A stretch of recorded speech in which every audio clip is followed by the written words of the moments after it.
Welcome back from the break, and it's good to know you have rejoined us again. And the program is Good Morning Abuja, coming to you from the Unity Station NTA Channel 5. And we are still conversing here. And this time around, we have a very interesting topic before us. And I know women will love it. Well, it's not only the women, because it is said that the men are trying to overtake us in the world of fashion. Is it true? I have a fashion enthusiast with me this morning to debunk that. Help me welcome Chukwuneke Nana. Blessing to the program. Chukwuneke, you're welcome to the program. Okay. And my guest here is a fashion enthusiast, like I told you, and also she is a founder, Nana Smile Project Africa Foundation, and also a CEO, the Africana by Nana, and again, a humanitarian. Wow, all of this. Nana, blessing. Once again, you're welcome to the program. Thank you so much. You are one person wearing so many caps on your head. Mm-hmm. Take us through the journey. First of all, how you became a fashion enthusiast. Okay, so it all started while I was in the university. Okay. I'm just that girl that really wanted to do something for myself. I'm the last child. Wow, but then, last child. Wow, interesting. But then I was pushed to start really early because life experience from others taught me to really start early. Okay. And then I wanted to do something for myself. I started selling hairs ribbons in school that time. And I didn't really like it. I found out that it wasn't what I liked. My mom had to say, just choose whatever it is that you enjoy doing. Something you like for yourself. Then from there, you can make something out of it. I said, oh, okay, no problem. And then I had to go ask myself, what do you like as a person? I was trying to check it. I was trying to go through myself, trying to understand what I liked and everything. Although my NGO started before my business. Okay. I was first a humanitarian before a fashion designer because that one started when I was a child. I had this love for children right from time, and it became very legal and registered 6 years ago. So I've been a humanitarian for 6 years. Then while I was in school, then towards the ending, I was like, okay, let me start this fashion thing. I started, it wasn't going well. I tried it with different people, trying to get people to work for me and all of that. It wasn't fitting with my studies at that time. Okay. And I had I had a target. I said, the lowest you will come out with is second class upper. And if work gets the better part of you, you will not be able to meet up with school and meet up with your fashion business at the same time. So I had to take it one step at a time. I just gradually was working into it, but I was not focused on it totally. I was just doing it half and half, bit by bit and all of that. So, well, from there I graduated, thanked for me. I got what I wanted. What you wanted. All right. Then I came to Abuja for NYSC. I just kicked off my fashion business from NYSC. And you've been into it for like, since when now? I'm actually a very young girl. You're actually a very young girl. Yes, I know you're young. My NYC was just 2022. Okay. This is my 2 years in Abuja. Wow. And it's been nothing but a good experience. You say something that when you wanted to venture into the world of fashion, you start with hair. You discovered that you didn't really enjoy it, and you got an advice from your mom that do what you like. And we are going to talk a lot this morning. Now, in doing what you like, it has earned you a name, a fame, a satisfaction. Now, what have you done to stay in this space? I think first things for me is I would say that grace is one thing that makes it possible for every other person. Okay. Because you could venture into this business with several other persons and there will be a difference with everybody. It depends on you and your God. Okay. That is one, believe. Then secondly, Okay, yeah. So let me put it this way: believing in yourself is the first thing. Secondly, is discipline. Discipline. Yeah, because trust me, it is not easy out there. Not the business is easy. Some days you're exhausted, some days you're sick, some days you're tired, some days you're not even interested anymore. Some days you're losing And everything. and some days you're winning. You're winning. So all this emotional roller coaster put together, I feel like at the end of the day, you're just going to see yourself doing it. Okay. And it is just your focus at that point that is going to be the drive. Yes. Once you know that I have a goal, I have a focus, and I must get this done, trust me, even when you're sick, you will see yourself showing up for your business. And that way, no matter what you're doing, the growth is a gradual process. You're going to see it happening. And I think this Effortlessly. growth effortlessly becomes your own, how do I put it? It becomes your own favor, becomes the thing that pushes you to even do better. It becomes the motivation for you For entirely. you. Listening to you keenly, I call you a real humanitarian because you said charity. It doesn't mean when you have too much or you have a lot. It is from the heart to which you're giving that makes you a true humanitarian. And now, since you are here, I want you to appeal to the conscience of people out there, how they can try to put smile back on people's faces. You're going to respond to that question when we come back from this break. Yes, the heart of a humanitarian, a true life story before us this morning. Very, very awesome. But quickly before she responds to my next question, let's go on this quick break. You come back, or when we come back from that break, we'll still be here to give you more on this topic. Welcome back, and the program is Good Morning Abuja, showing only on the Unity Station NTA Channel 5. Yes, before we went on that break, I say, the heart to which you give is what matters. No, how can we develop a heart of giving?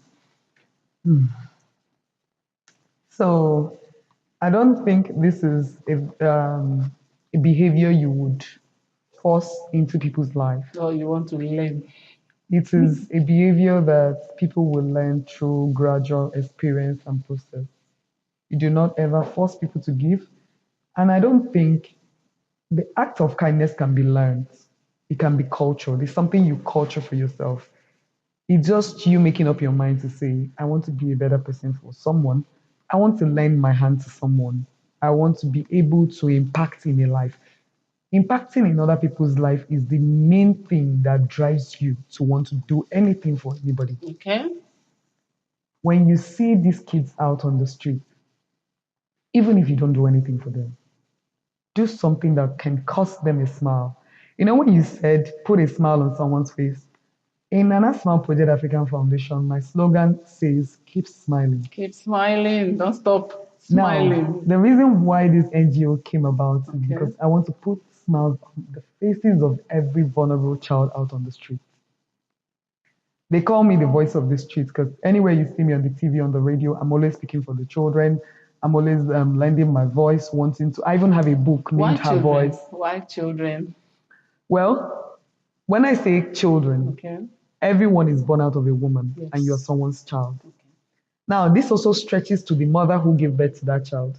This also stretches to the boy child, the girl child, and so that makes everybody Everyone. involved.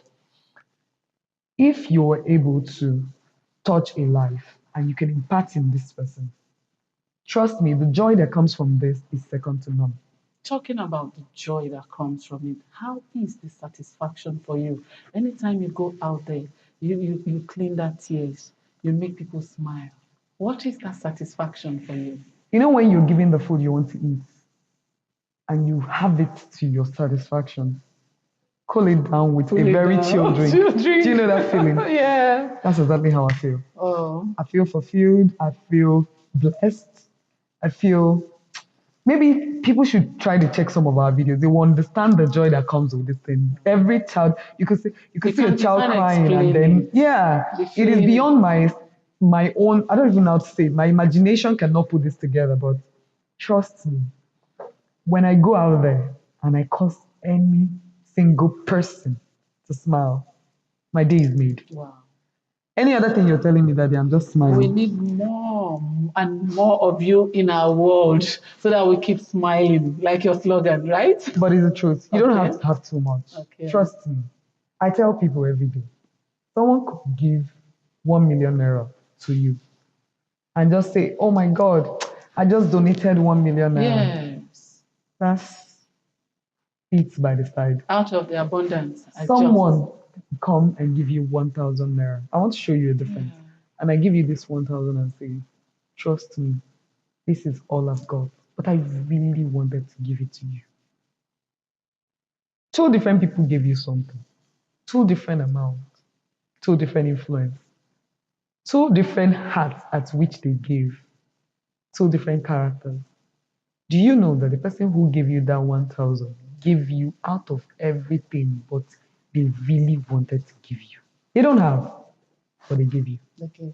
That is charity. That is charity, lovely, awesome. Okay, yes, you're as a fashion enthusiast because we are talking about fashion as a tool for empowerment. You empower people through fashion. You empower people through your humanitarian work. I know you have gone through ups and downs, challenges. Hmm. I know we'll always say that when you go through challenge, do not remain there. Keep moving. So, what is it that is going for you that is making you to set the ball rolling?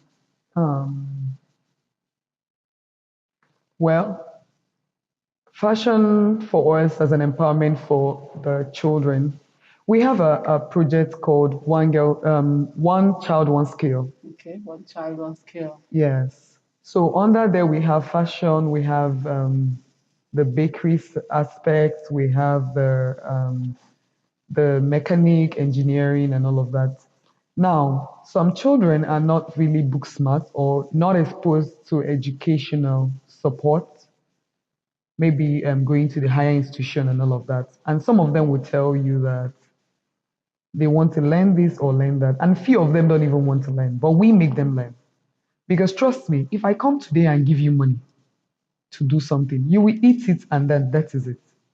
But if I'm able to empower you with a skill, you would be able to maintain your life and make money out of it. Now, why how we bring this fashion into it is that we bring kids to learn how to make these clothes themselves, how to create designs, how to make fashion is very broad. You mustn't be a tailor. You could be the designer, you just sketch. You could be making the clothes itself. You could go into embroidery, design, and all of that.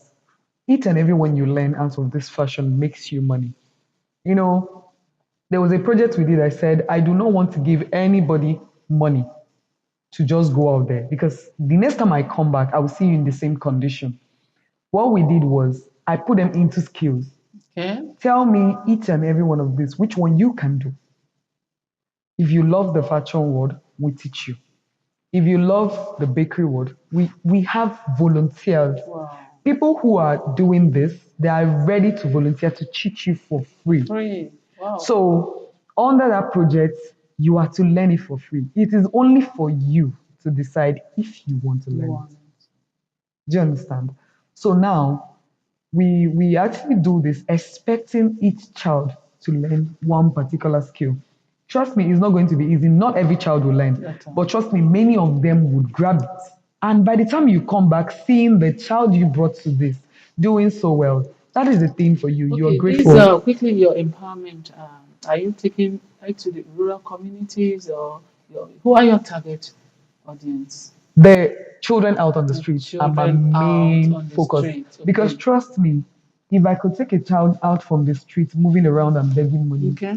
begging money to learn how to make outfits, by the time you come to the street and not see that child again, go to where he is learning and you see him very busy, you'll be Yeah, proud. you At least will. You there's will. already a change. You've impacted in this person's life and they'll be forever grateful, even if they don't get to say it or you don't get to see it every time. When you see someone who made something out of what you gave, that is everything and more for you. Okay. Well, quickly before we go, your final words, how the youth, the young ones like you, can be in your world and excel. Okay, so it is not promised to be easy, I would always say. Life is going to happen. It will teach you the ups, the down, the pain, the joy, every other thing. The emotional roller coaster is going to come. But trust me, for everyone out there, a person who fails to start has planned to fail. That's somewhere. We don't promise you how rosy is going to be.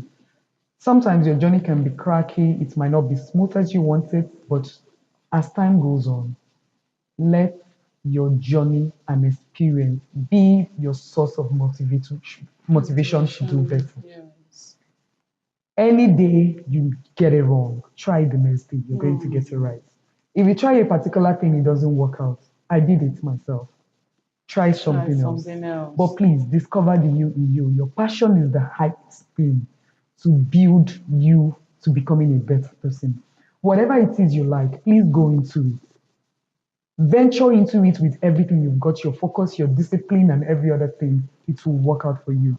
God bless you. God bless the work of your hands. And don't ever give up on yourself. Believe in yourself. Believe in your craft. Believe in your future. Believe in the children out on the street. From Yeah. all of us, I say keep smiling. And God bless all of us, including me and you. Amen.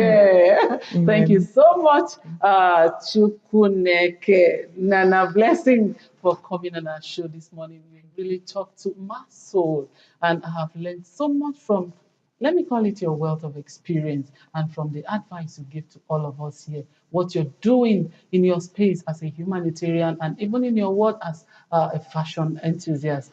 You are doing well. I want to lend our voice together to say, well, the sky is just your starting point. Thank you so much Thank you so for coming much. on our show. Yes, Chukuneke Nana Blessing is a founder, Nana Smile Project Africa Foundation. And together we looked at fashion as a tool for empowerment. She has talked to us a lot this morning. Discover the you in you. Do not stop. Don't give up. Go out and face your fear, and you will see that you will succeed in life. Now let's go on this quick break. When we come back, we'll still be here to give you more. Good morning, Abuja. Continue. Stay with us, please. Welcome back from the break, and it's good to know you have rejoined us again on the program. Good morning, Abuja, and it is coming to you from the Unity Station, NTA Channel 5. And now to our conversation segment. We have a guest with us this morning, and we have a very interesting topic before us, talking about human development skill. And we have been joined with a professional who is versatile in project management, education, as well as event coordination to talk to us well on human development skills. Help us welcome Ojone Faith Aduku to the program. You're welcome to the program. Thank you very much. Good Pretty smile morning. there. Good to see you this Same morning. here. Wow, you're versatile in all of this. Event planner, education, as well as project management. Take us Yeah. through the journey of how you have decided to put all of these together. Okay, so first of all, it's not Yeah. as hard as it sounds. Wow. Yes, it's not as hard as it sounds because one way or another, the skills that you require as an educator, a project manager, and an event coordinator, they are skills that can you can apply to the different sector or the different career path, right? For example, if you are an educator in a school, you have a goal to move a child from, maybe you have a child that is struggling with academic needs. So you have a term to move a child from one stage to another. So there is a timeline, and then you have to come up with a plan on what to do, how to achieve this, the resources that is required to achieve this. And that's the same skill that you use in project management. And if you work with children, there are a lot of activities that happen in school, a lot of events. So you just get to use your event management skills still in school. So one of the most important thing is the fact that the skills you're going to use for these different career paths are interrelated. It's easier for me to, juggle the three of them at the same time. So, but I started out first as an event planner. Okay. I went for a professional certification close to 13 years ago as an event planner. And along the line, I got into the educational sector. So I was managing, during the day, Monday to Friday, I'm an educator. And then during the weekends, I'm an event planner. And along the line, around 7 years ago, I just realized that all I've been doing is project. Everything in life is actually project. So I did a certification in project management. And yeah, that's And there you basically have, it. So fantastic, awesome. yeah, So you say it is not difficult the way it sounds. absolutely. You were trying to say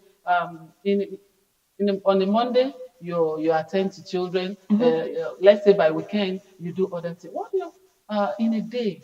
How do you juggle your time together to attend to three? Let's bring it down to three Yeah. of these your specialty.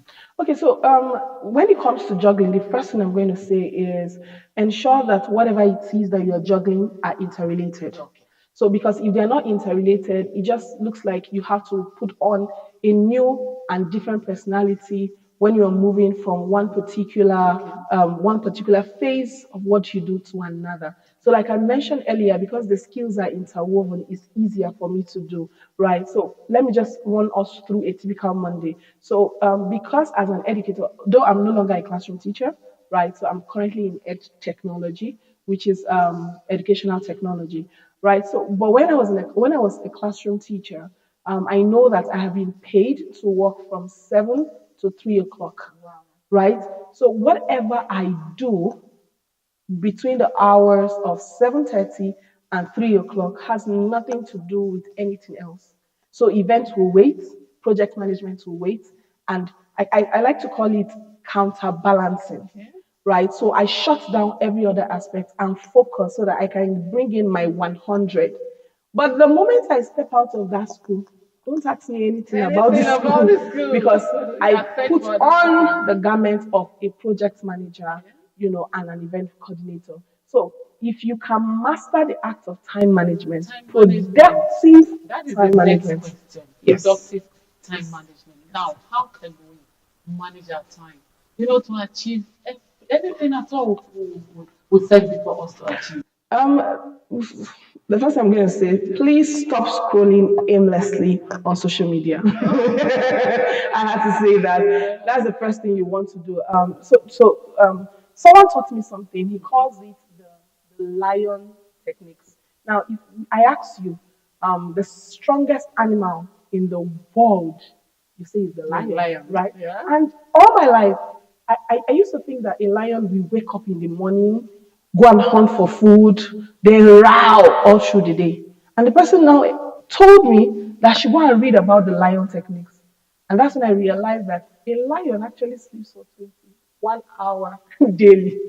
So, but what the lion does with 4 hours is what the world know the lion for. So it looks like the lion is working all day. What am I trying to say? If you devote 8 hours every day to personal development, to improving your skills, or to the tasks ahead, right? I'm telling you that you can intentionally achieve whatever results you want to achieve. Wow. But what I do personally, I have what I call the 888 What is techniques. 888 techniques? So Share with every day we us. have, so in every day we Okay. have 24 hours, Right. right? So I divide my 24 hours into 888, right? So the first 8 hours in the day is where I used to do my faith, I used to do family, I used to do friends, before if you go through my alarm, I have my alarm because I know I forget easily. You have to also know your personality type. I have to chip that in. So I know that I easily forget and I'm easily carried away because I'm kind of static in nature. Okay. What you people we call busybody, but in the educational sector, people that you can't sit still without wanting to always do Do something. something. Right. Yeah. So what I do is, so I know that the first 8 hours of my day, what am I devoting it to?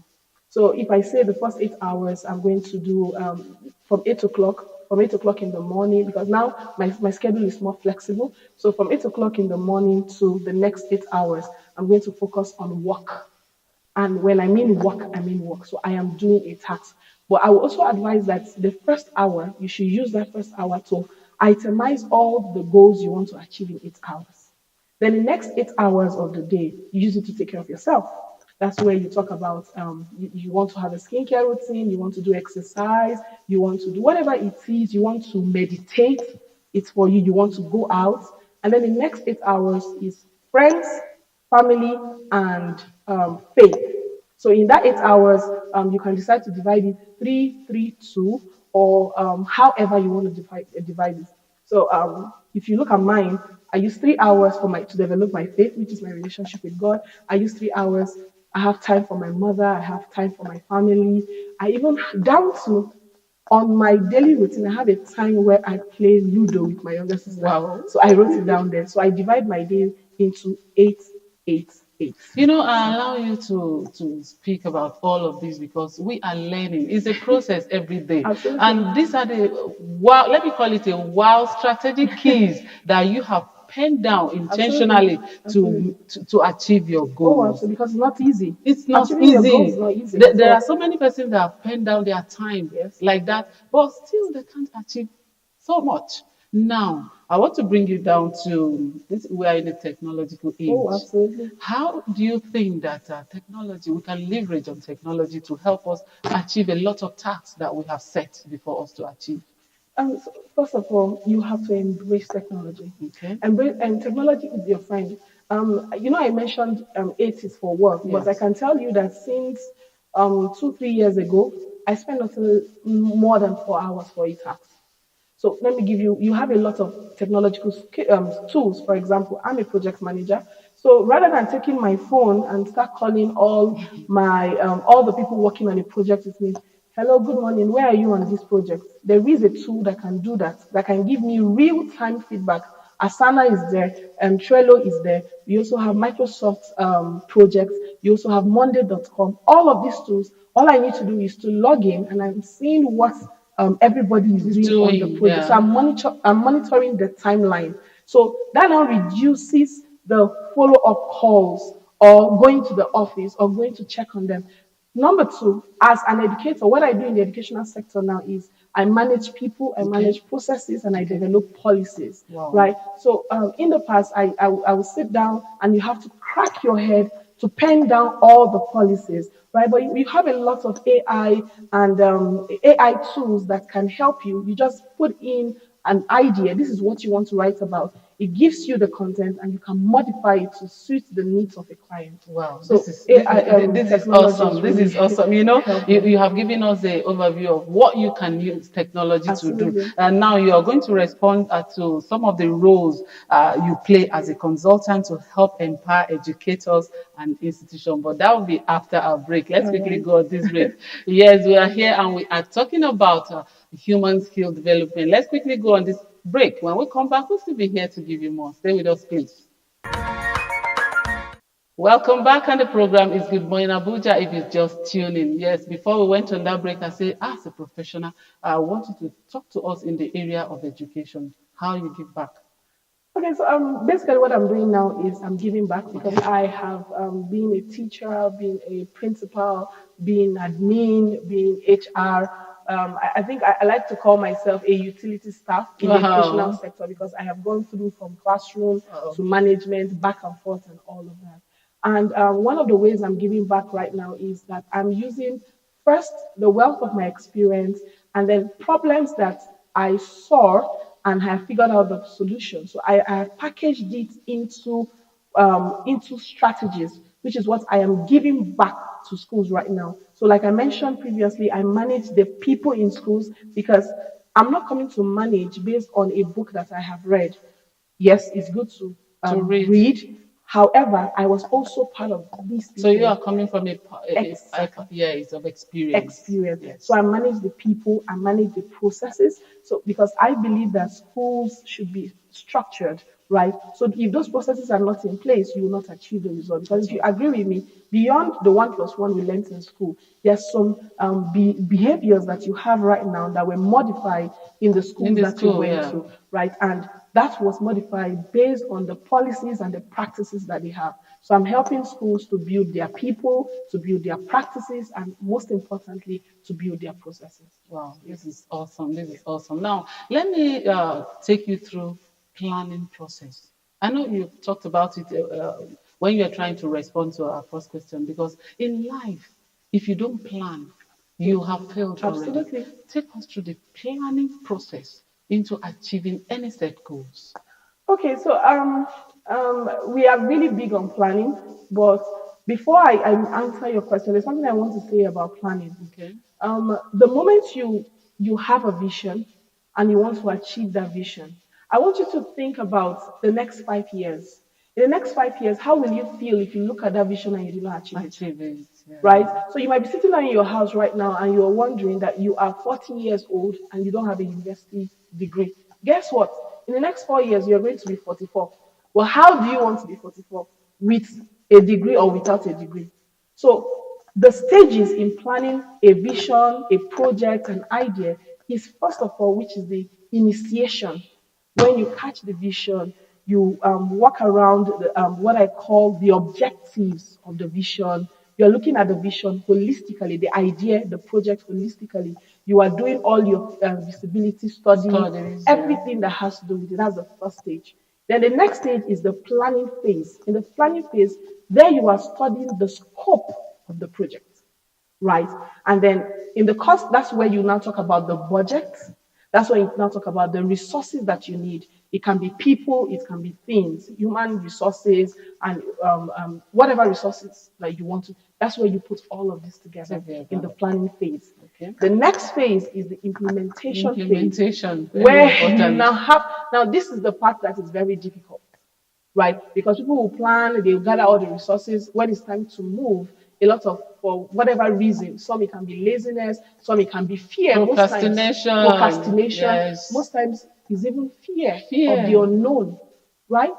But once you have all of this, the next thing is move into action. In the implementation phase, that is where you now give each member of your team according, please listen, according to their capacity. City, their strength. Yes, if you know that there's someone on your team that does not like computer, and you now give him something that has to do with a tech-savvy task, you have set the person up for failure and you're wasting your own Your time. time, yeah. So you study your human resource and then allocate to them according.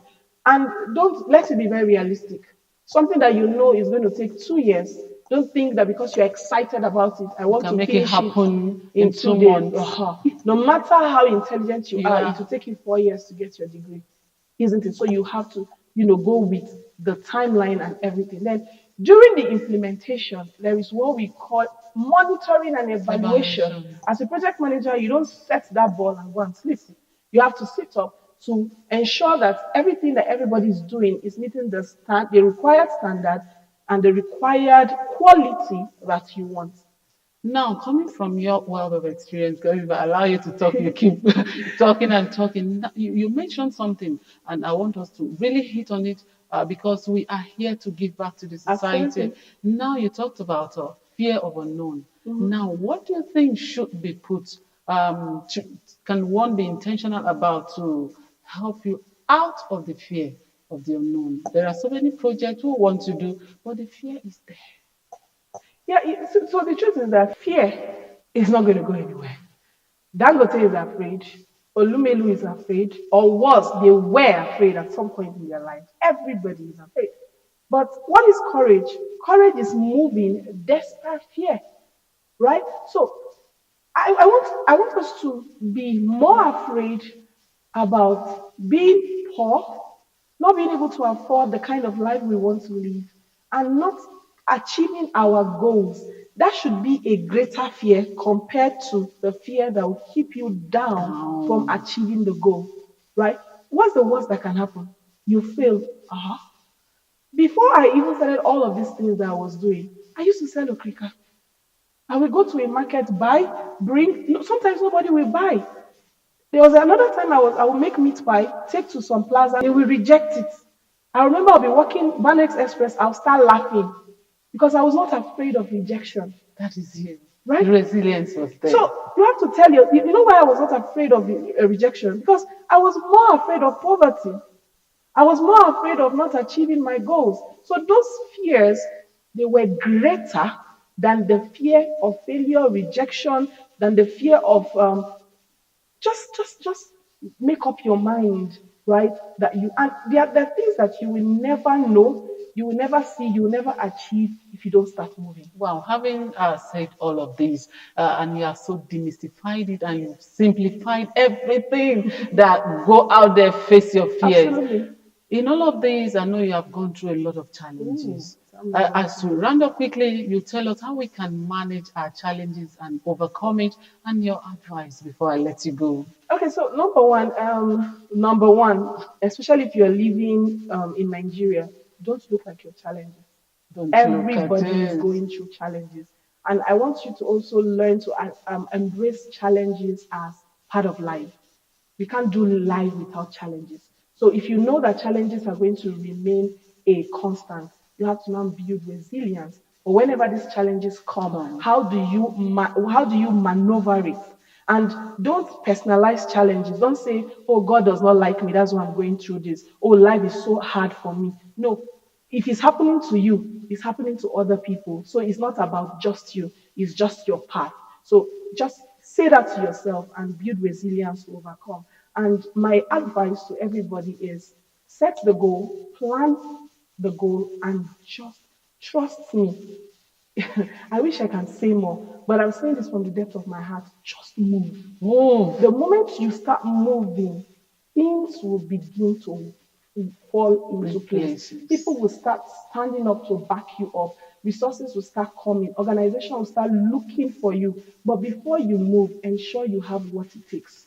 So you don't announce yourself too early when you don't have the capacity to move. So build the capacity and begin to move, and the world will align with you. Thank you Awesome. very Thank much. you so much. Wow, you have talked to us. Especially, I have learned so much from your world of experience. How to face your fear. If you want to build yourself, it's not a day job. Absolutely. You have to work tirelessly and set a Absolutely. goal to ensure Absolutely. the goal you have set, you want to be intentional about achieving the goal. Absolutely. Human development Yes. skill, you have so demystified the topic before us this morning, and at this point we want to say thank you so much Thank for you so honoring much. our invitation and for talking to us and for advising us this morning. We do really appreciate your time. Ojane Thank you. Faith Aduku, Thank you you're very most much. welcome. Thank you. All right, the program is Good Morning Abuja. Let's quickly go on this quick break. When we come back, we'll still be here to give you more. Stay with us, please.